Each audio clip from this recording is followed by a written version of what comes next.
আখিরি মুনাজাত করে আপনার আমার আব্বাকে জান্নাতে তুলে দিচ্ছে।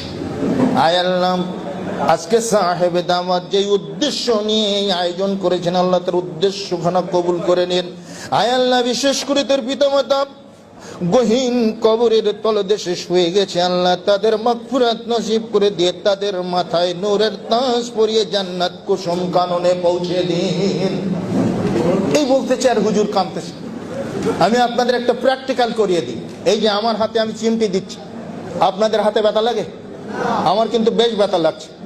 আপনাদের হাতে চিমটি দিলে আমার হাতে ব্যথা লাগবে? মা মরে যায় আপনার, বাপ মরে যায় আপনার, হুজুর কান্দে কেন?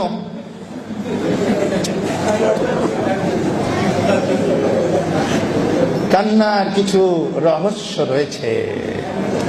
এই সমস্ত বেড়াজাল থেকে আমাদের বেরিয়ে আসতে হবে। আর বেরিয়ে আসতে হলে চাই সঠিক দ্বীনি শিক্ষা। ইন্নামা ইয়াখশাল্লাহা মিন ইবাদিল উলামা। সূরা ফাতিরের এই 28 নম্বর আয়াত দিয়ে শুরু করেছিলাম। আল্লাহ রাব্বুল আলামিন বলছেন, নিশ্চয়ই যারা আলেম, নিশ্চয়ই যারা জ্ঞানী, তারাই আল্লাহ রাব্বুল আলামিনকে ভয় করে।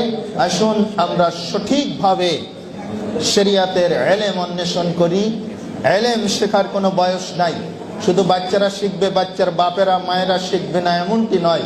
সবাই সম্মিলিতভাবে দ্বীনের জ্ঞান, দ্বীনের ইলম আহরণ করতে হবে। আর যদি আমরা এই দ্বীনি ইলম আহরণ করতে পারি, দ্বীনের জ্ঞানে আমরা জ্ঞানী হতে পারি, আমরা যদি প্রকৃত পক্ষে কোরআন এবং সুন্নাহর জ্ঞান অর্জন করতে পারি, তাহলে রাসূলের সেই সুসংবাদ ওয়াইনাল উলামা ইয়াস্তাগফিরু লাহু মান ফিস সামাওয়াতি ওয়া মান ফিল আরদ বাল হিতাম ফি জাওফিল মা।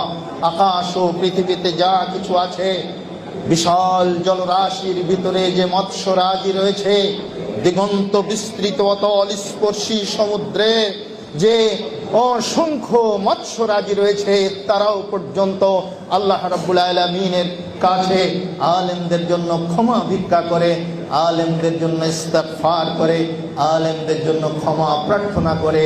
আল্লাহ রাব্বুল আলামিন আমাদের সকলকে দ্বীনি ইলম, প্রকৃত সঠিক দ্বীনি ইলম অন্বেষণ করার তৌফিক দান করুন।